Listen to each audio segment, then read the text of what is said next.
You're listening to Sox in the Basement, a production of the Broadcast Basement Limited, where every show is 30 minutes of good and comes from a basement bar on the south side of Chicago. Pull up a stool, pour a cold one, and join us right now for Sox in the Basement. Heard everywhere podcasts can be found, and always at soxinthebasement.com. The White Sox made a couple of moves over the last couple of days, and they seem like under the radar, not a big deal type moves, but I think they say an awful lot, and I don't think that they're done. These are the interesting moves that the team is making as they're trying to build towards spring training. Let's get in with Josh Rojas first, because I find it interesting. Both players that were acquired have time in Arizona. The Diamondbacks are becoming like a thing with how the evaluators inside the building are making decisions. It's very interesting, you know? I mean, Barfield's in there as one of the guys that is part of the consortium and think tank, and he seems to be getting an awful lot of Arizona Diamondbacks over here to the White Sox. You know, Dominic Fletcher was one, but now we've acquired two players with a history in Arizona, and their better years and their better performance is when they're with Arizona. So they obviously made some sort of an impression. I don't know if that's the reason that they were acquired, but it's an interesting thing to just take note of. So Josh Rojas is brought onto the team, and the moment I saw that he was signed, I thought to myself, I remember this guy from a couple years ago when I actually put him on my fantasy baseball team because he had a couple of really nice years. In 2021 and 2022, he was an above average OPS. He was doing pretty well at the plate, 264 with a 752 OPS in 01. He only had 11 dingers, but there's a guy who's an infielder who's doing something. He had a 3.1 B-WAR in 2022, which was his best year, hitting 269 with a 739 OPS, 9 home runs, but contributing and playing basically every day both those seasons. And then he ends up getting sent to Seattle and doesn't perform very well. Kind of falls off. And you wonder what the White Sox think they're acquiring here.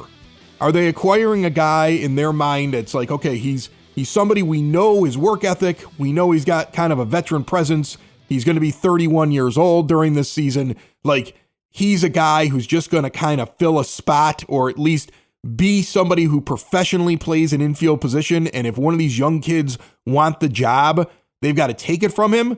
Or are they looking at him saying, here's a guy who performed very well just a few years ago for a couple of seasons, and maybe he becomes reborn outside of the cavern that they play in Seattle.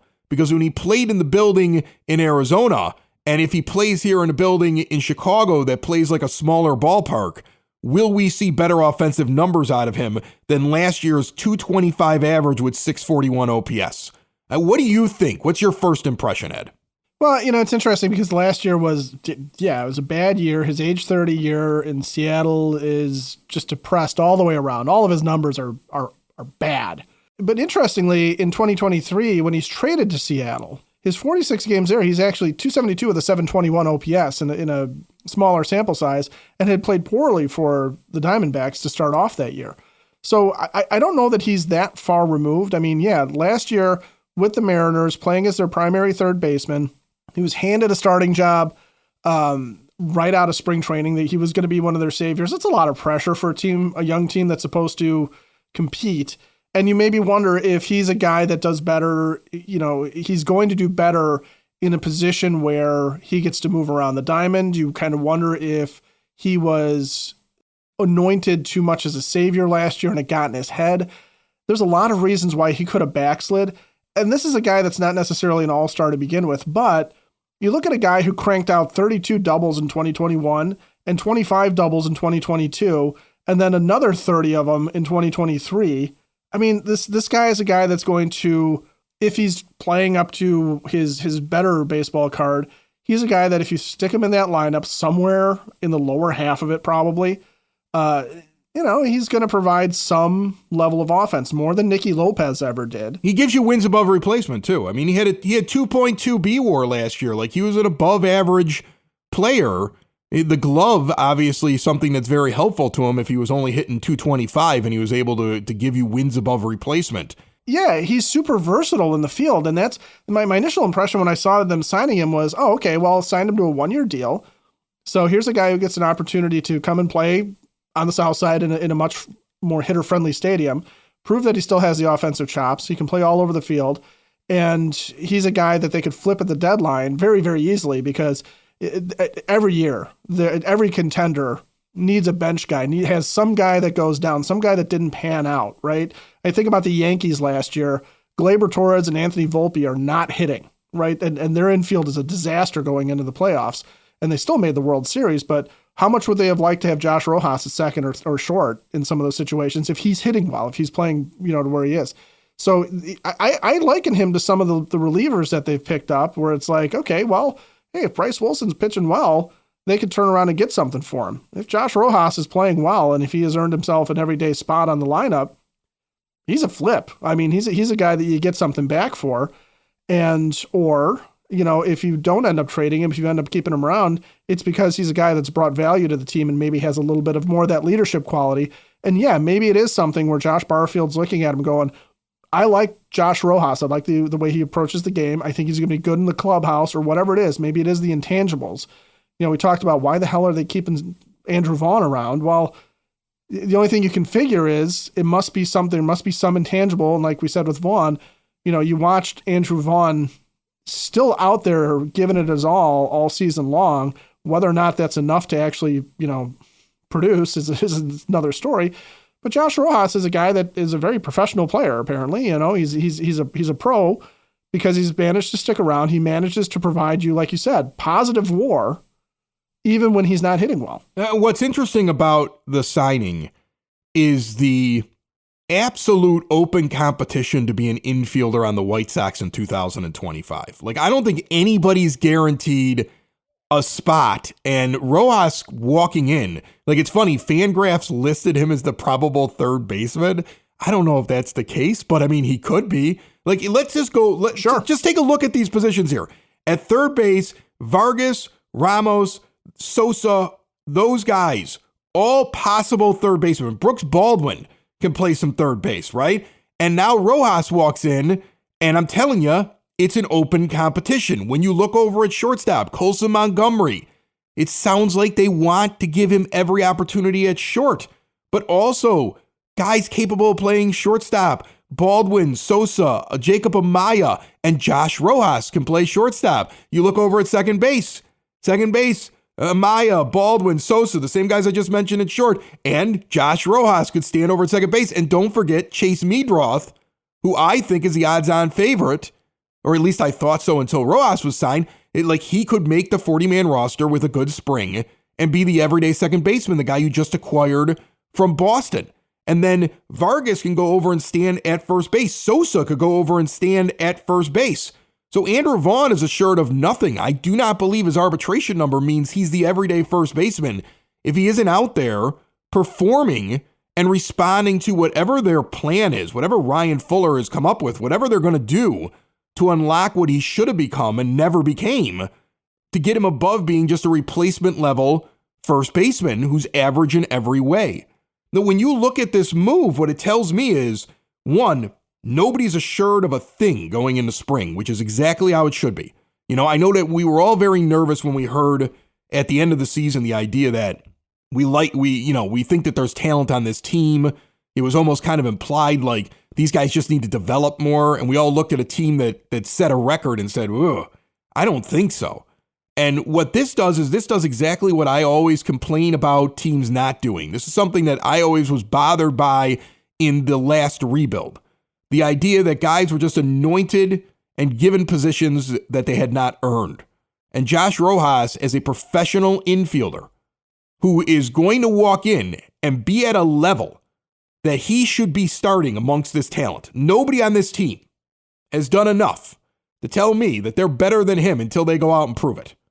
So now he's a standard of which you must reach as a young player and must surpass and must knock off, or otherwise he's taking one of those positions. And that's the way it should be. You're not blocking guys by bringing in a Josh Rojas. You're telling them, look, you need to at least be better than him. And if you're not better than him, you're not a Major League Baseball player there, big guy. And with his versatility, if somebody does grab a spot, he will likely move to another spot where somebody else is failing. I think you're going to see him every single day in the lineup. That's my prediction for Josh Rojas.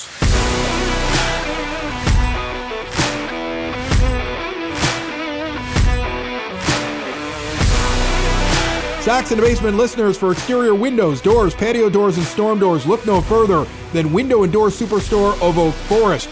Get in there today. And when I say get in there, I mean get into their showroom.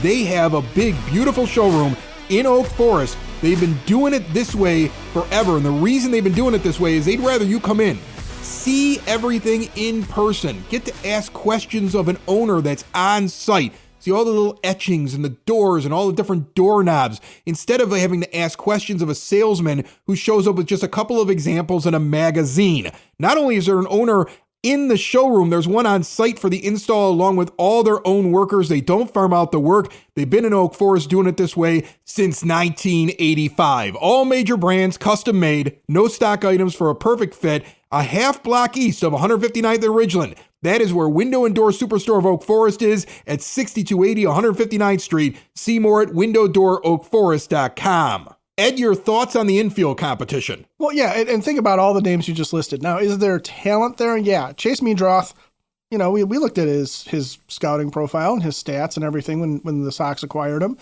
and he seems like a guy that fits it fits an idea of what we think Ryan Fuller is looking for in terms of hitters and what Chris Getz maybe wants to do as far as the type of hitter that he fills lineups with. But Chase Meadroth has never played in the major leagues and has, a good minor league record, but that doesn't always translate, right? And Lenyn Sosa, we've looked at Lenyn Sosa before and said, well, he takes a while to get his feet wet, but once he starts to figure it out and feel it, in whatever level he's playing at, from the low minors all the way on up through AAA, and now he started to turn that corner at the major league level. Well, Lenyn Sosa still hasn't proven it, right? Because at the major league level, he still had more struggles than he's had success. Brian Ramos is the same way. I think Brian Ramos has talent. I think Lenyn Sosa has talent. I bet Chase Meadroth has talent. I've never seen him play. Miguel Vargas allegedly has talent, if you believe what he did in the minors for the Dodgers, but we've never seen it at the major league level. All those question marks, okay? And Colson Montgomery really had a bad year at AAA last year. I know he's your best prospect, or one of them, but holy cow, he looked terrible last year. So there's question marks surrounding Colson Montgomery. None of these guys are givens. At least you know what Josh Rojas is or was, right? And even if he's the guy that they had last year with the Mariners hitting 225 with the 641 OPS, it's not a whole lot different than having a Nicky Lopez on your team the way they did last year as a placeholder, because all you've committed is 1 year at a relatively cheap salary. Josh Rojas, though, is better than Nicky Lopez. Okay? He's had better seasons than Nicky Lopez. He's more talented than Nicky Lopez. Way better than Nicky Lopez. He's an upgrade over Nicky Lopez. Absolutely. But in terms of the numbers that he put up last year versus Lopez's best numbers, that's what we're kind of comparing there, right? But Josh Rojas is going to be a much, much more attractive piece for other teams as well, even if he's not playing well, because he is a guy that becomes a versatile bench guy for somebody else. So there's so much value in Josh Rojas, and in serving notice that, hey, Lenyn, you want one of these jobs, okay? We like what you did at the end of the year. Now come get some and repeat that performance. Hey, Colson, you want to make it to the majors this year? Get it together, man, and come and take that shortstop job away from this guy. Chase Meadroth, you were blocked in Boston. All right, come and grab a job. Come and show us. Prove it. I think he can still prove it in spring training, and he can still earn that starting second base job.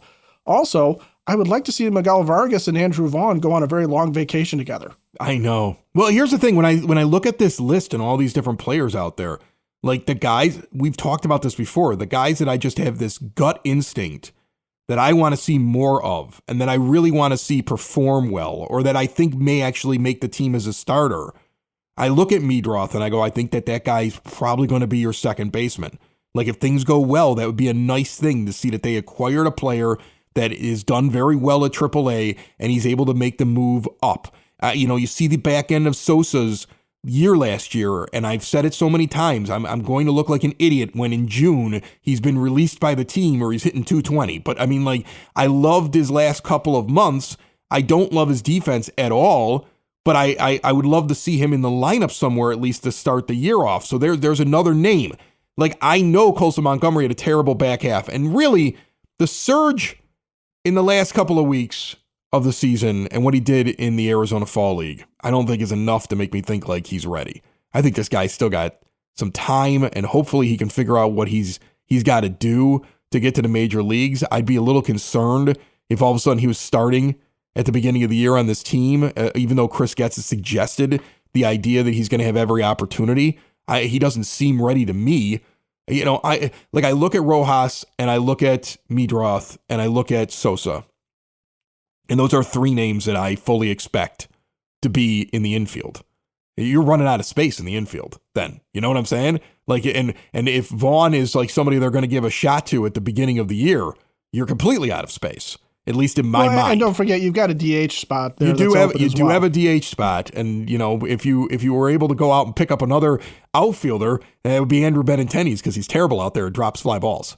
You know, or it could be Sosa, who's a terrible defensive player. He might be the designated hitter, or it could be Edgar Caro, as we talked about last week. Yeah, it could be Edgar Caro because you could see Corey Lee still be the starting catcher with Matt Thies as the backup to start off the season until Kyle Teal's ready. You look at the White Sox depth chart right now in their 40-man roster. There are guys that are not going to be on the 40-man roster by the time this is all done. They're going to have to get out of the way because some of these guys are going to take their spot.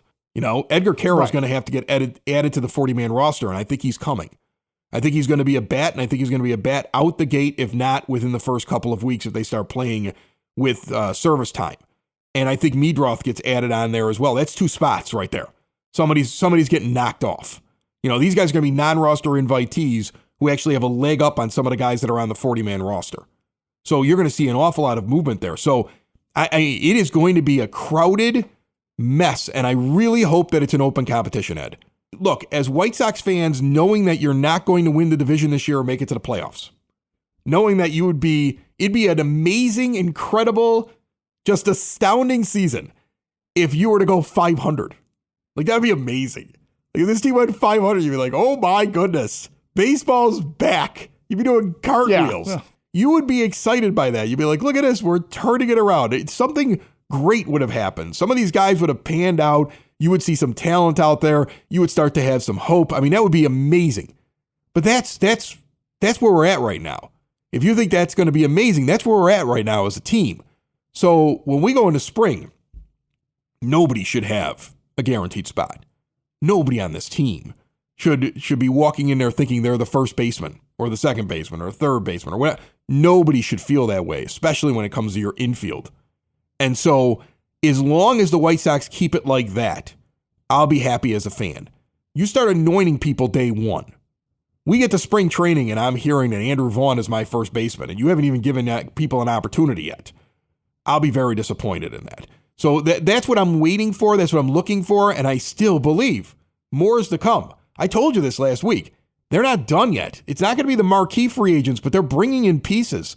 And I have no problem with bringing in professional baseball players to set the bar in which these young players must get over if they're going to be an everyday player on my Chicago White Sox.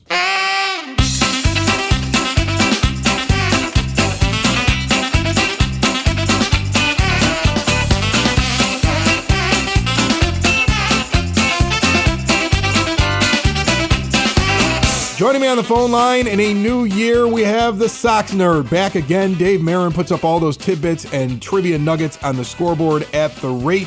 I'm sure he's already preparing for the 2025 season, but he is with us now as he is every weekend, and he's brought to you by the Village of Lamont. Want to experience a downtown with real history, great eats and drinks, and green spaces filled with adventure? Visit the Village of Lamont. Shop, dine, drink, explore, and see everything they have going on this year, this month. And don't forget about the new Lamont Unlocked podcast coming out very soon from the Broadcast Basement On Demand Radio Network. You're going to hear the first few episodes later on this month. See it all at lamontdowntown.com. Nerd, what do you got for me?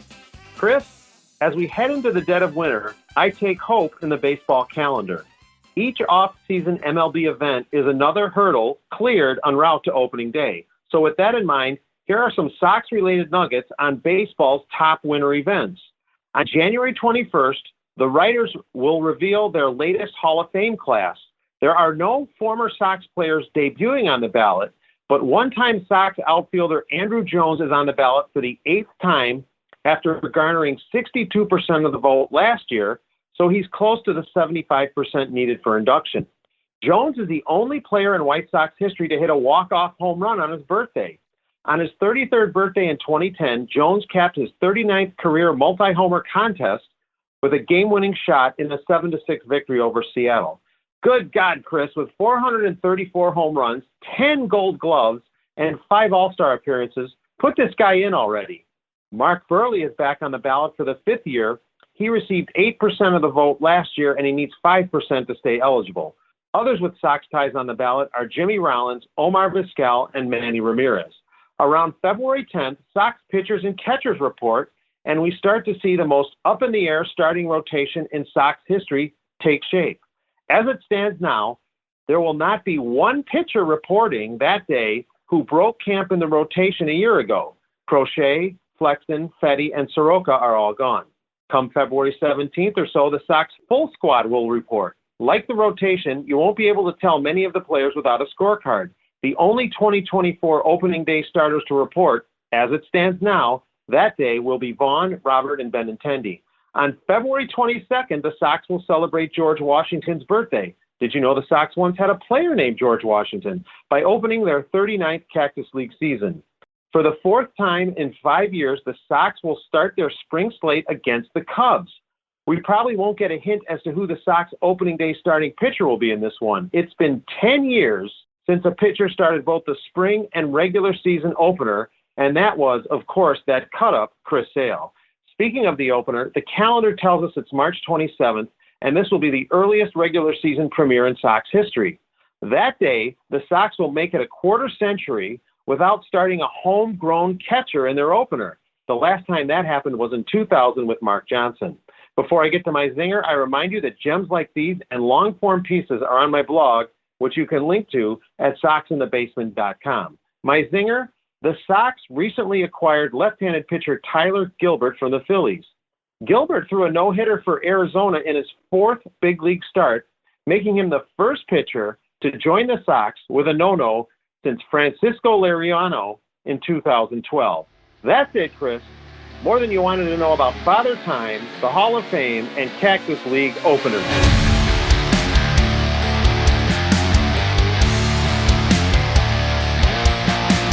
Let's talk about that acquisition that the Sox nerd just mentioned at the end of his segment. Yeah, I don't love this trade. Well, here's the thing. You make a trade, and you send off a young man by the name of Aaron Combs for 31-year-old Tyler Gilbert, who's a left-handed pitcher. Now, Gilbert's been in the majors for 4 seasons, 21 through 24. In his first 2 seasons, he looked like a very effective relief pitcher for the Arizona Diamondbacks. Again, back to the Diamondbacks. Kept guys off base, had some starts. I remember him. Gosh, this is another guy. Both guys that have been acquired by the team have spent time on my fantasy baseball team as guys that I thought might turn into something and then just kind of fizzled out. And when he's in 2023, they move him from being a starter into the bullpen. He's not very effective. He's not very effective in 2024. He does not pitch a lot of games in the majors, whether it be in relief or as a starter. He is obviously moving back and forth during all 4 years. That's what he is. So he's a guy who's like a fringe major leaguer, essentially, at 31 years old, who's been a relief pitcher for the last couple of years. Showed some potential as a starter.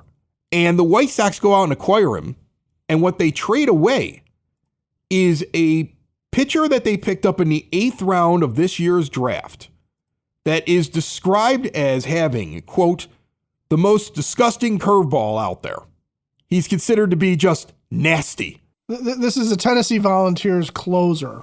And he, in Single A Kannapolis, threw 7 2/3 scoreless innings with a 2.35 earned run average and 13 strikeouts and 4 walks. And the White Sox traded him away for Tyler Gilbert. So the initial reaction is, why do you give up that kind of potential when you are clearly a team that's building to go out and get a guy who in 4 years hasn't been able to break into the majors as a regular, wasn't able to break in as a starter, wasn't able to break in as a regular relief pitcher, and now is older and in his 30s? That's the guy you go out and pick up. So at its surface, you go, what the hell are we doing? And the only thing I can think of is Aaron Combs and all those guys that were drafted after the first 5-6 picks of the draft this year were all capital. I distinctly remember bringing James Fox from Future Sox on this show and Elijah Evans on this show talking about that draft. And remember the draft this year, the amount of just relief pitchers they were picking up and how perplexing it was. Right. We were like, what are they doing? Remember, we thought to ourselves, are they building a bullpen where they're just next year going to bring up a bunch of 20-year-olds and let them throw? You know, this is going to be the cheapest bullpen ever because they just went out and got the best college bullpen they could find. But what they really could have just been doing is, let's go out and just get guys that have buzz. Because we don't have anything in our system that we could trade when we want to make these little moves, right? Like, look at the international signings. We always hear about that. You go out and you get the big name like a Luis Robert Jr., but you don't go out and get the 16-year-olds. You don't go out and get the guy that's got a little bit of buzz, but it's going to take time to develop, that another team might sit there and say, yeah, we'll trade you this piece for that potential. I mean, this kid, all he's ever going to be is going to be a relief pitcher. And we've said it a million times on the show, relief pitchers are a dime a dozen.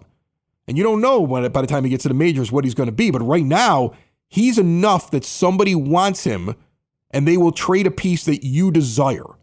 So was Aaron Combs and are some of these other guys that they drafted last year or during this last draft, were they just capital? Were they just adding names that have hype so they can make moves like this when they identify a guy that they think they can turn into a valuable piece on their team no matter what their age is? Is that the reasoning behind it? That's the only thing I can come up with, Ed. Well, and I think that that's the case. And, you know, we can get caught up too much on minor leaguers and 23 versus 31, right? So let's say that Tyler Gilbert, who on the surface is not as talented as Aaron Combs and is older, all right? Let's say, just for the sake of argument, that there's something that they see there, that Brian Bannister sees something in him, feels like between him and Ethan Katz, they can unleash something in Tyler Gilbert, who at some point had success, right? Obviously, you don't throw a no-hitter in the major leagues if you have zero talent. He was a good pitcher. I mean, yeah. I thought he was going to be one of the Arizona starting pitchers that were going to long-term stick. And what they were using him for is a guy that they would bring up and have him pitch and send him back down. And he was one of those guys that you would sit there and say, eventually, he's going to stick. And for some reason, he didn't. And I never understood it, to be honest with you. Okay? You give me a starting pitcher that goes out there in year one through his first 9 games that he pitches with a 1.025 whip. I got to ask you, is it his team behind him that's causing the losses? Because he seems to be keeping guys off base. And the next year when he has a 1.252 whip, walks and hits per innings pitched, and he's keeping guys off base again. The ERA was in the 5s, but that's, to me, that suggests a little bit of bad luck. He's at least not putting a lot of guys on base. It seems like a fixable thing. Right. When you're not putting a lot of guys on base, but you're giving up some runs, seems like a fixable thing. And Arizona gave up on him, and then he moved on to Philly. And he stayed as a relief pitcher with very limited appearances. I mean, I think he's had a total of 17 appearances as a relief pitcher over the last 2 years in the major league level. He's done about 25 innings in the last 2 years, all in relief. So here's a guy who showed potential as a starter and then suddenly just got lost in the shuffle. So is he one of those guys where they've identified him as, wait a minute, this guy's got something, somebody missed it, we think we can fix it? This goes back to the whole Bannister philosophy. Yeah. Keep in mind, last year at AAA, so for Lehigh Valley, for the Phillies, before he comes up, he's got a 1.025 whip, a 2.25 ERA. He's being used as a reliever over the course of 40 innings. He was with Louisville for a little while, and that was a bit of a disaster, but, a small sample size of 11 innings. And I'm not trying to defend it again, but here's a guy that maybe they see something. He is a major league pitcher. Maybe they see something they can unlock.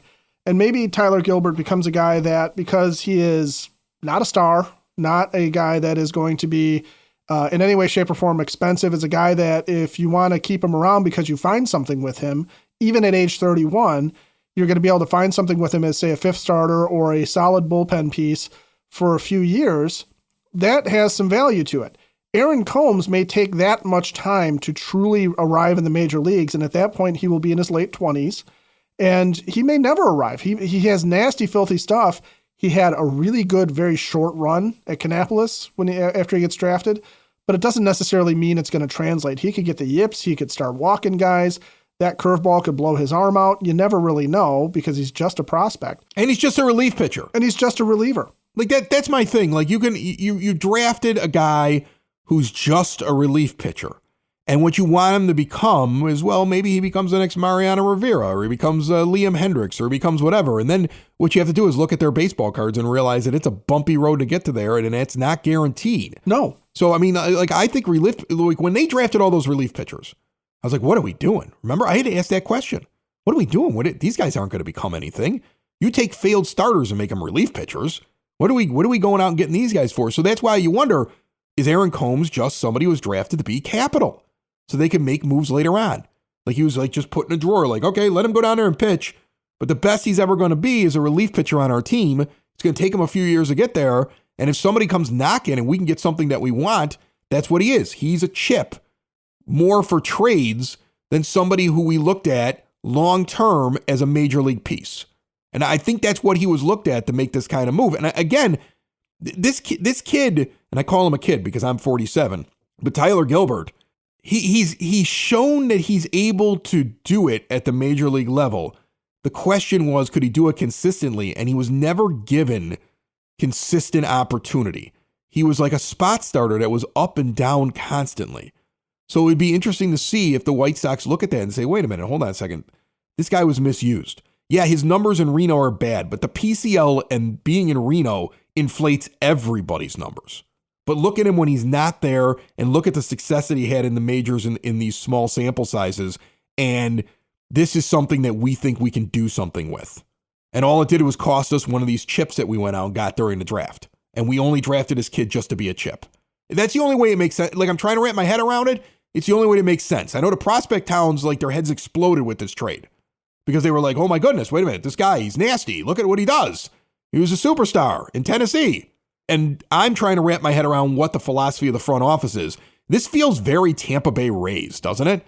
It does. Doesn't it? I mean, like, aren't they doing the things that we sit there and say, well, they got to be more like the Rays because they got to deal with their owner and they got to be kind of like, they got to think outside the box. This feels very Tampa Bay Rays. Get a guy in Tyler Gilbert who is either, again, has the versatility to come in and take a bullpen spot if he pitches well, if they have something that they think they can do with him, has the versatility to come in and maybe fill in the fifth starter role because, again, the starting rotation, there's talent, but there's not a whole lot of proof yet that these guys belong and should stick. We've projected Sean Burke and Jonathan Cannon and Drew Thorpe, and we've projected that Nick Nastrini might still have a future as a starter, or Jake Eater might have a future as a starter, or even Bryce Wilson, who was brought in, who was a reliever, but also has started. Tyler Gilbert kind of falls along that same thing of like, well, somebody take a job here, okay? So here's some major league veterans who have been here, who have done it. Again, Gilbert, threw a no-hitter, had some good starts in his first season just a couple of years ago with the Diamondbacks in a lousy ballpark for pitchers. Come and take his job. Relegate him to the bullpen. Bring in some competition. Again, I think we can get caught up too much as White Sox fans in, well, we need the minor leagues to produce. We need young. That's the only way we're going to do this. No, sometimes you just need cheap professional veterans who are going to come in and maybe do a job right away because you still, at the end of the day, have to field a major league team this year. And if Aaron Combs wasn't going to be on the team this year, I'm sorry, I would love to root for Aaron Combs, but I don't have 5 years, 3 years, 2 years to wait to become an Aaron Combs fan when I can become a Tyler Gilbert fan this year. I don't think either of those things are going to happen as it is, because now Aaron Combs is on the Phillies and Tyler Gilbert is still a fringe major leaguer, but you get my point. Sox in the basement. Sox in the basement. Sox in the basement. Sox in the Basement. Heard everywhere podcasts can be found, and always on soxinthebasement.com.